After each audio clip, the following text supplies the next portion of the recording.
Bom dia. Então, é uma grande satisfação estar aqui em Minas Gerais, no Congresso de Custo, né, na 8ª edição.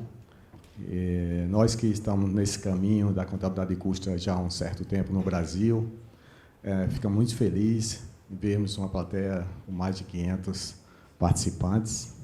E a gente só tem a agradecer, né, a organização que nos brindou com...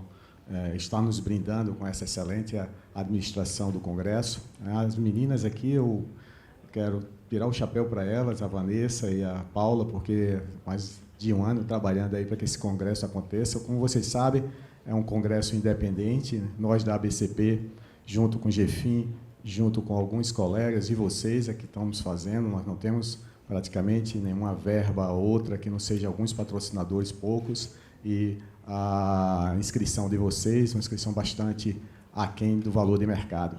Mas, entrando no meu tema de palestra, dar uma pitada aqui, né, que a gente diz, de Tribunal de Contas. Eu sou do Tribunal de Contas, a gente precisa trazer o controle para essa discussão. Então, estamos vendo a discussão aqui do GEFIM com relação aos estados, contadores dos estados, tem contadores municipais aqui também, pessoas que trabalham na área municipal, muitos aqui, acadêmicos também aqui.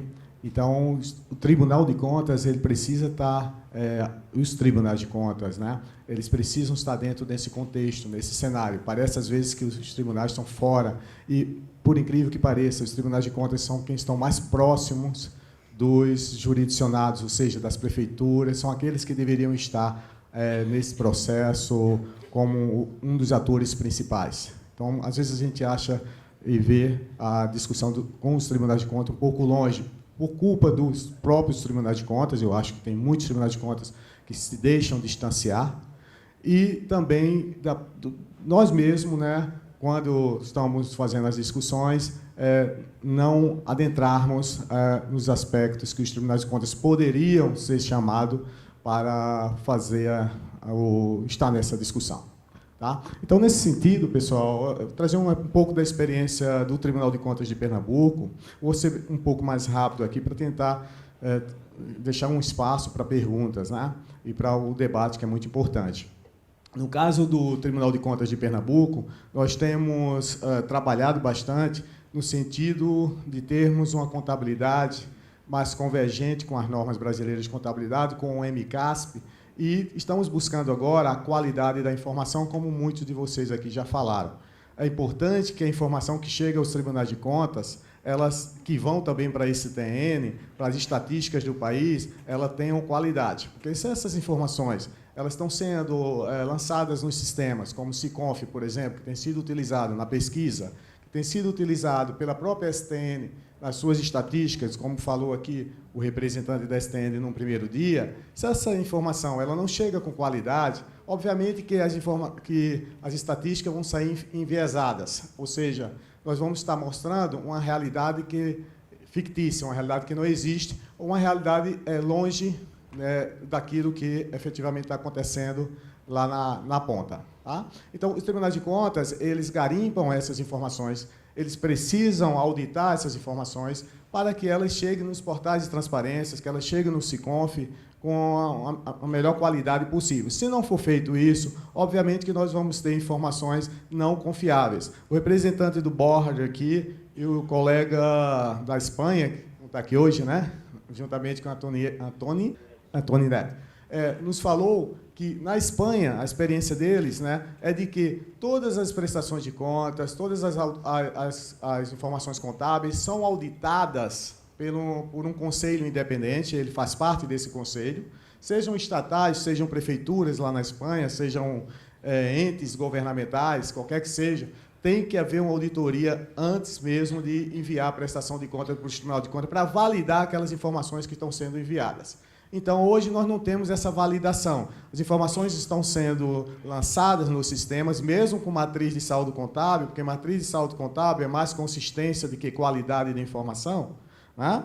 É mais codificação, é mais cruzamento de equações dentro do sistema do que propriamente qualidade da informação. Isso, se você não tiver do lado do município, do controle interno, do controle externo, Tribunal de Contas, uma auditoria nessas informações, quem está fazendo o lançamento dessas informações pode lançar qualquer dado contábil lá que vai chegar e ser aceito pelo sistema, atendendo, obviamente, a matriz de saldo contábil. E essa é a realidade que a gente não quer para o nosso país. A gente quer que nós tenhamos informações confiáveis. Melhor termos informações confiáveis do que estarmos correndo atrás de uma consolidação de 100% dos municípios, dos estados, sem a realidade do que acontece lá na prática, né? Ou seja, com informações fictícias, informações só para atender o calque, como foi dito aqui. Tá? Bom, está funcionando aqui?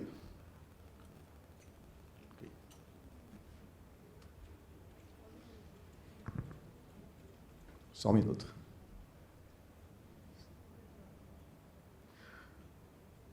O TCE de Pernambuco tem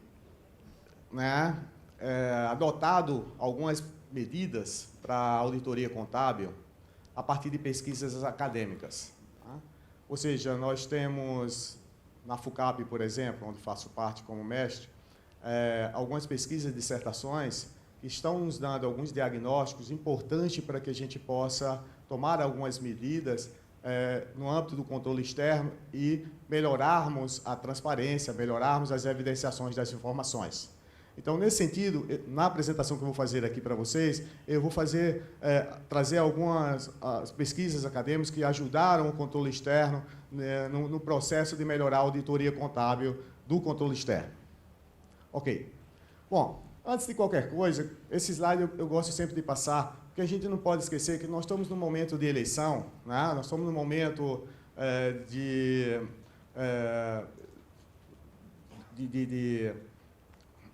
como é que eu posso dizer assim, verificar quais são os candidatos que melhor possam nos oferecer uma qualidade de política pública, né? Estar atento ao programa de governo deles, que eles estão oferecendo, ou plano de governo que eles estão oferecendo para a sociedade. Então, o professor Francisco Ribeiro, né, que o falecido professor Francisco, ele sempre dizia, nós precisamos partir da informação dos planos de governo para chegarmos na lei orçamentária. Porque se a gente não fizer essa integração do plano de governo do candidato que ganha a eleição, para presidente agora, ou para governador, com aquilo que está sendo executado, nós não estamos fazendo nada, porque nós estamos fazendo uma eleição dentro daquelas propostas, o plano plurianual segue um outro caminho, a LDO estabelece as metas fiscais, tais, e a LOA segue outro caminho diferente do PPA, que é diferente do plano de governo. Então, no final das contas, a gente não consegue ver se aquele plano de governo que a gente votou para aquele candidato, ele está sendo ou não executado. Nós não temos essa informação. Você pode entrar em qualquer que seja portal de transparência, que você não vê essa integração entre plano de governo, PPA e LOA. Então, nós da contabilidade, nós temos que buscar, e a academia também, buscar modelos que possibilitem que essas informações cheguem ao cidadão, que nos cheguem, né? Que seja tratado como objetivo, fim da contabilidade, de levar informação para a sociedade, no sentido que ela realmente observe se aquilo que foi prometido pelo governante no seu plano de governo foi executado. Então, era o mínimo que a gente poderia fazer. Então, nesse sentido, quando eu trago esse esquema aqui, eu coloco esse esquema aqui dentro da nossa contabilidade, porque quando a gente está executando o LOA aqui embaixo, que é a parte operacional, executando o orçamento, tanto na parte da receita como na parte da despesa, nós estamos tratando isso dentro do patrimônio. E aí você tem um ativo de um lado, você tem um passivo do outro lado, obviamente o patrimônio líquido, essa diferença. Então, tudo que a gente faz de execução de LOA, estamos trabalhando com ativos e passivos e resultados dentro de um patrimônio que permite que os recursos sejam consumidos para que as políticas públicas elas sejam exercidas atendendo às metas fiscais ou não, né, como está acontecendo agora.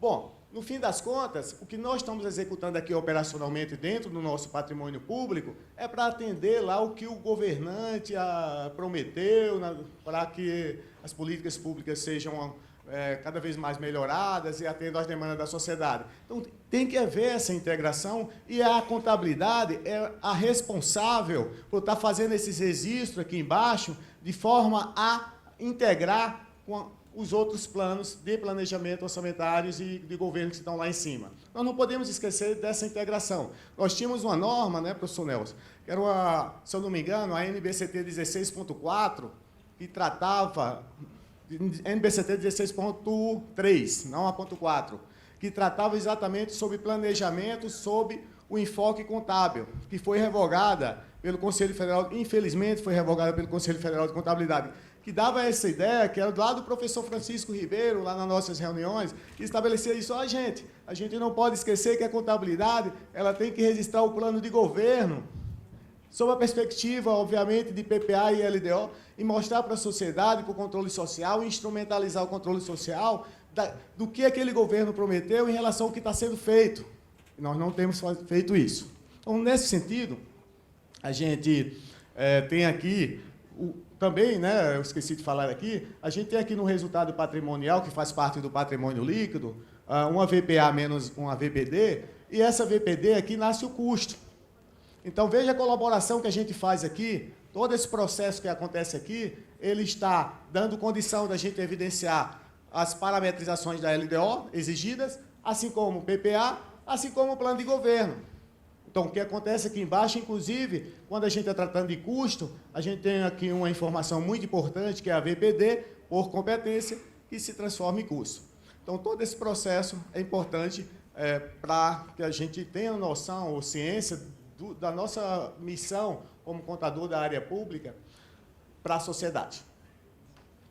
Bom, aqui só passando rapidamente, que os controles de orçamento, né, o orçamento é executado através de ativos e passivos. A execução dos bens, direitos e obrigações permite que o orçamento, obviamente, o controle dos bens, direitos, permite que o orçamento seja executado. E aí esse controle orçamentário e patrimoniais nós já fazemos, são os inputs, através de sistema patrimonial, através de sistema orçamentário, né? Mas nós precisamos avançar para outros controles. Por exemplo, o produto desse orçamento, ou das ações, ou dos programas, eles precisam ser tratados sob a perspectiva de indicador de desempenho eficiente ou eficaz. A gente chama isso de outputs. E aí nós precisamos de outros controles que não sejam só orçamentário e patrimonial, porque aqui é mais financeiro. Controles de custos seria o caso para a eficiência, e aí essa a nossa tendência aqui nesse congresso discutir custo para colaborarmos com a eficiência desse produto que é entregue à sociedade. E controles não financeiros. Controles de metas físicas, não financeiros, quando eu falar isso, eu estou tratando de metas físicas das ações, indicadores dos programas. Esses controles eles estão associados à execução orçamentária, ao planejamento, e aí a gente precisa ter contas ou ferramentas que façam esse controle junto, obviamente, com a parte financeira. Então, tudo isso de uma forma integrada. Isso é uma visão sistêmica que nós estamos dando aqui. E, por fim, foi falado aqui também sobre a efetividade. A efetividade já é o controle social. São informações que permitam que o controle social exerça sua missão, sua finalidade lá com a sociedade. É o que a gente chama de outcomes. Aqui nós deveríamos ter também ferramentas para estar oferecendo à sociedade informações para que ela exerça efetivamente o controle social e a gente tenha o feedback de que se nós estamos sendo efetivos ou não. E aí a gente precisa dessa informação externa, da sociedade. Ó, nós estamos fazendo essa política pública, nós estamos atendendo ou não. E aí, isso que se chama controle social sob a perspectiva de efetividade. Tá? Então, essas informações, numa visão sistêmica, elas permitiriam que um sistema de contabilidade com outros estruturantes pudesse dar todas essas informações para a sociedade e internamente. Bom, um exemplo aqui de política pública, utilizando essas ferramentas de avaliação de desempenho de eficiência, de eficácia e efetividade, seria o caso aqui da campanha ou da vacinação de sarampo, por exemplo. tomar um pouquinho de água aqui.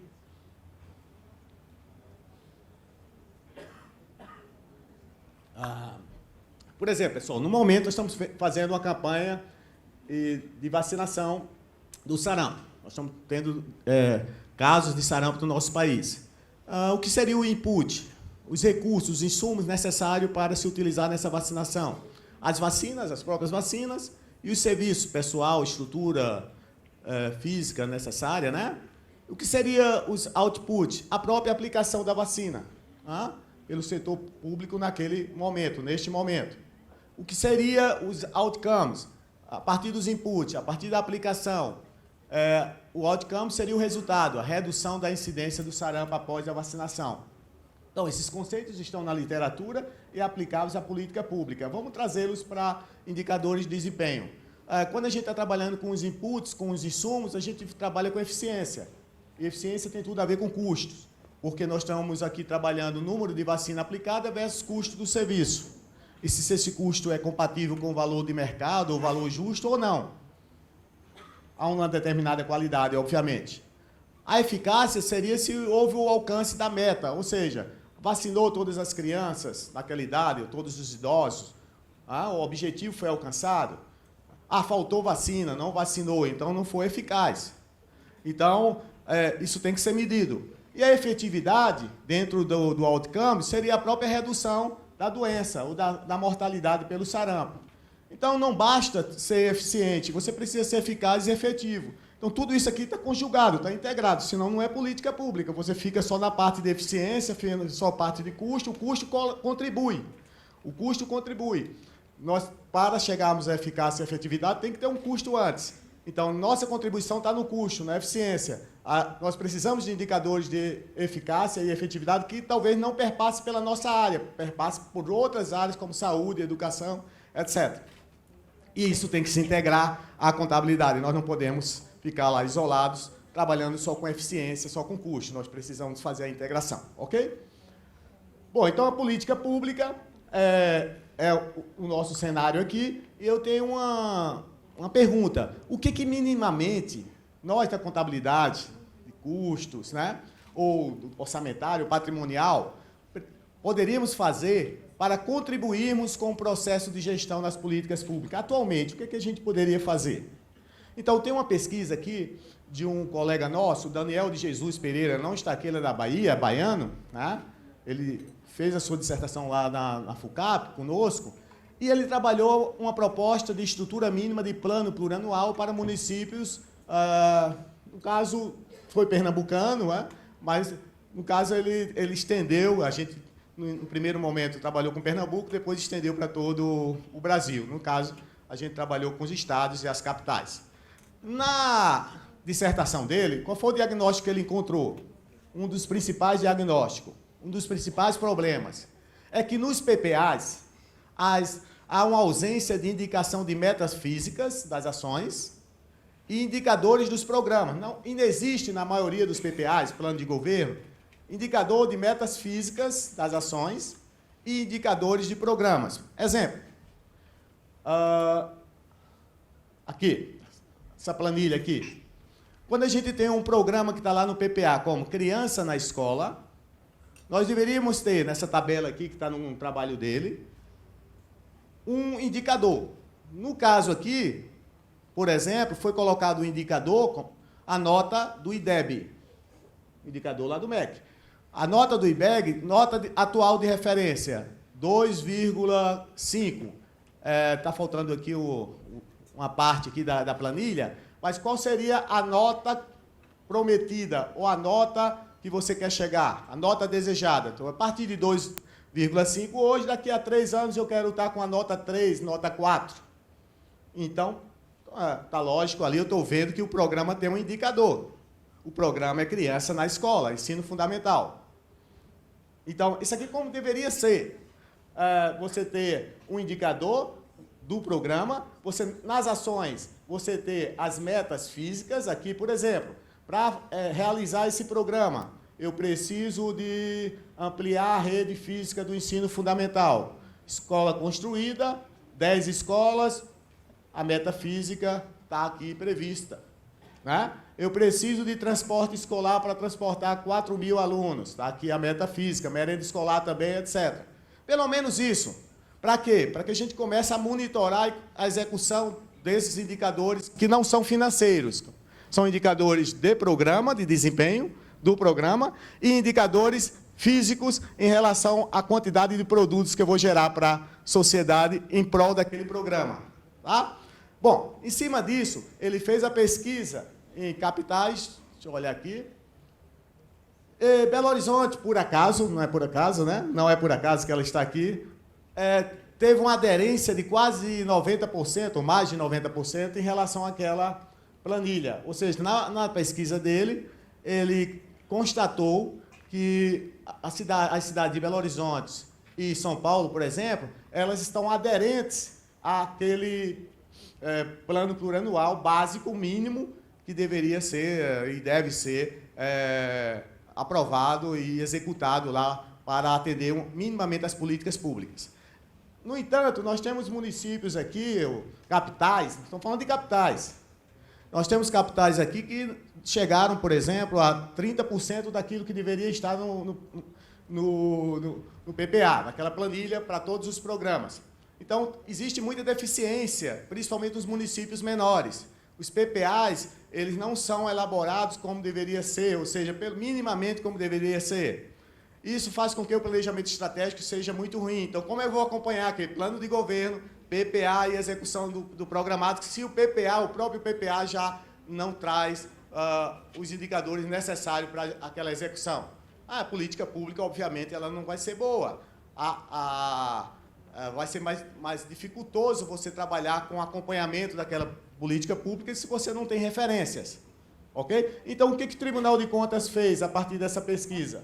O Tribunal de Contas do Estado de Pernambuco, ano passado, aproveitando que os PPAs dos municípios estavam sendo elaborados naquele momento, para 2018 e 2021, enviou um ofício recomendando a todos os municípios, né? O Tribunal de Contas de Pernambuco, no uso de suas atribuições legais, orienta, e aí o poder orientativo dos tribunais, e recomenda ao senhor prefeito e equipe que, no âmbito de suas competências, quando da elaboração do Plano Plurianual 2018-2021, observe o modelo programático apresentado no anexo 1 deste ofício, acrescido do exemplo didático do anexo 2, foi aquele exemplo que eu coloquei aqui na planilha.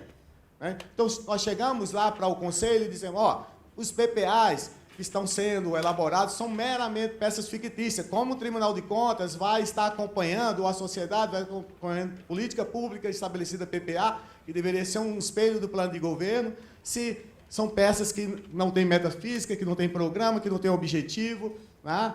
Então, nesse sentido, a academia veio com esse modelo e ajudou, ou está ajudando o controle externo, e mais ainda, os municípios orientando-os como deveria ser um PPA e como ele deve ser executado.